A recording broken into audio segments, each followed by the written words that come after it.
par votre présence ce soir dans cette émission. Ça faisait 25 ans que vous n'étiez pas venu en France et on ne vous verra à la télévision que dans Ce soir ou jamais. Donc cette émission mérite bien son nom. Vous êtes un savant, un linguiste dont les travaux révolutionnaires ont fait le tour du monde, mais vous êtes également célèbre pour vos combats politiques contre le pouvoir, contre l'impérialisme, contre la propagande médiatique. Vous êtes un ardent défenseur de la liberté d'expression.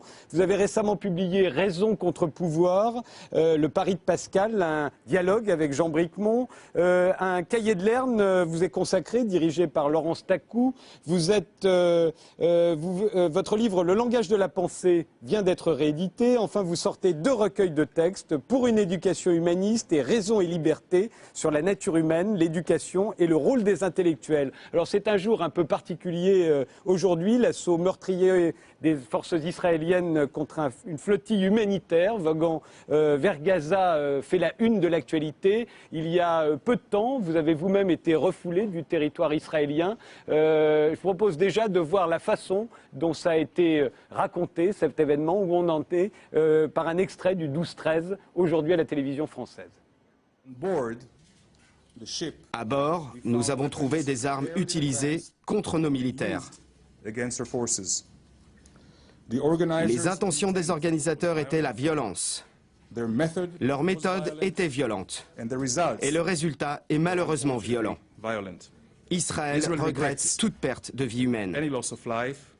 Les organisateurs l'avaient baptisé la flottille de la liberté. Partie de Chypre, destination Gaza, malgré l'interdiction des autorités israéliennes. À bord, 10 000 tonnes d'aide humanitaire, des sympathisants de la cause palestinienne, des parlementaires, des humanitaires dont des Français. Tous décidés à briser le blocus imposé sur Gaza. Ils savaient qu'Israël allait les intercepter. À Gaza, le Hamas au pouvoir appelle au soulèvement devant les ambassades israéliennes du monde entier. Nous demandons une réunion d'urgence au Conseil de sécurité après cette attaque barbare menée en violation des lois internationales. L'ONU doit mettre fin au siège de Gaza. Indignation à Gaza, mais aussi dans le monde entier. Israël, qui s'attend à une crise majeure, vient d'élever le niveau d'alerte dans tout le pays. Noam Chomsky, vous êtes un observateur très attentif des événements, en particulier dans cette région du monde. Comment analysez-vous ce qui s'est passé aujourd'hui ?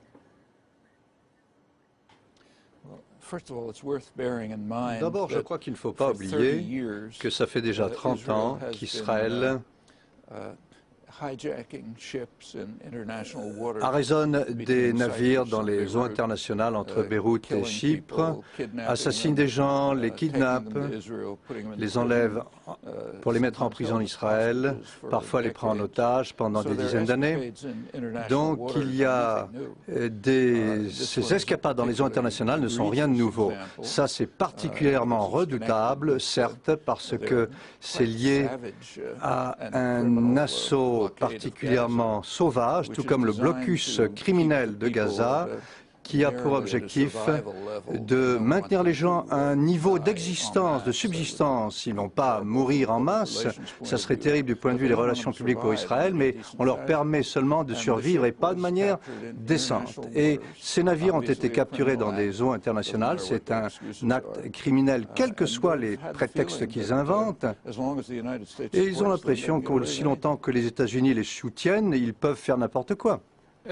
Noam Chomsky, quelle est la critique fondamentale que vous portez à l'État d'Israël? Parce que ça ne date pas d'aujourd'hui. Vous avez toujours été très, très critique à l'égard de cet État. Tout d'abord, je suis critique des États-Unis par rapport à Israël. Ce que fait Israël, c'est parce que les États-Unis les soutiennent et les appuient depuis 35 ans. Les États-Unis et Israël, de manière unilatérale, ont bloqué la solution politique du conflit Israël-Palestine, alors qu'il y a un consensus international complet sur la manière de résoudre la crise. Les États-Unis ont voté contre les résolutions au sein du Conseil de sécurité, ont voté contre des résolutions de l'Assemblée générale avec Israël et très souvent ont empêché une solution de la crise. Et avec cet appui formidable des États-Unis, Israël a séparé Gaza de la Cisjordanie, ce qui est tout à fait illégal, a imposé un blocus criminel à Gaza pour punir la population d'avoir voté de la mauvaise manière dans une élection libre. C'est exactement ce qui s'est passé.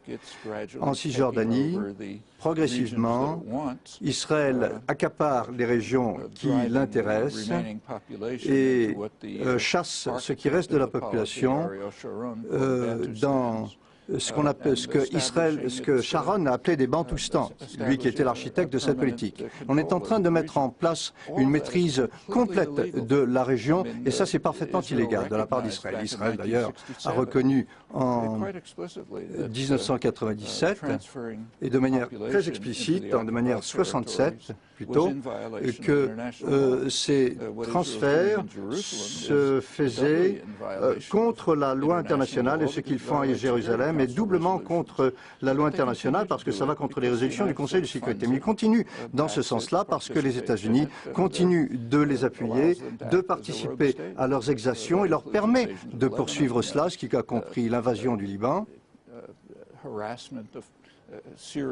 le harcèlement très grave des Palestiniens, empêcher les gens d'aller à l'hôpital, c'est une exaction après l'autre. Et ces exactions se font dans le cadre d'une occupation militaire. Le pays a certes le droit de survivre en tant que pays, mais il n'a pas le droit de se comporter comme un État criminel. Le 16 mai dernier, Noam Chomsky, vous étiez à Amman en Jordanie, vous vouliez entrer en Israël pour donner une conférence dans une université palestinienne à Ramallah et on vous a refusé l'entrée du territoire israélien. Est-ce que vous l'avez compris? Comment l'avez-vous là aussi interprété? Quel motif d'ailleurs a-t-on avancé? Je comprends. Soyons précis. On ne m'a pas empêché d'aller dans Israël, précisément. On m'a empêché d'aller dans les territoires occupés. J'avais été invité par l'université Birzeit, qui est une université palestinienne. J'ai accepté cette invitation, tout comme j'accepte des invitations du Collège de France, par exemple. Vous y étiez d'ailleurs hier. Oui, tout à fait. Je pensais aller à Birzeit, à Ramallah, dans les territoires palestiniens occupés. J'étais avec ma fille, on a été arrêtés à la frontière par des officiels israéliens.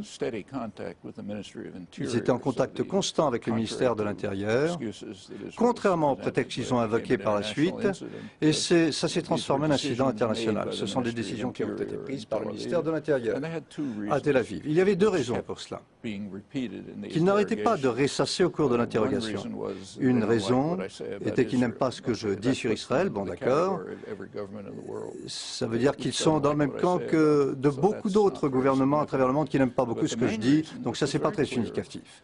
Mais la principale raison, et ça c'était très clair, c'est qu'ils veulent maîtriser les gens qui sont accueillis par les universités palestiniennes. Et j'ai dit très clairement que ils ont dit très clairement que si j'allais dans une université israélienne et je passais ensuite à Birzeit, ce qui s'est passé dans le passé, j'étais à Israël, j'ai parlé devant des parterres universitaires israéliens et j'ai été aussi à Birzeit et dans les territoires palestiniens. Cette fois-ci, j'allais directement à Birzeit et ça ne leur plaisait pas. Donc, ils disent essentiellement, nous décidons qui peut être invité par les universités palestiniennes. D'ailleurs, j'ajouterai en passant que je n'allais pas parler d'Israël et de Palestine. J'étais invité pour parler des États-Unis, de leur politique étrangère et intérieure. Mais ils veulent maîtriser la situation. C'est une version légère de ce qu'ils font à Gaza, où ils veulent tout contrôler. À Gaza, ils tiennent à imposer un blocus criminel, effectuer des exactions criminelles dans les eaux internationales pour empêcher les gens de forcer le blocus. Ils pensent pouvoir le faire parce qu'ils ont le soutien des États-Unis. Vous avez toujours été particulièrement critique à l'égard de la politique étrangère américaine. Je rappelle que vous êtes américain, on parlera de la politique étrangère américaine après, mais on vous a reproché, notamment pendant la guerre froide, au moment où vous écriviez beaucoup et vous militiez beaucoup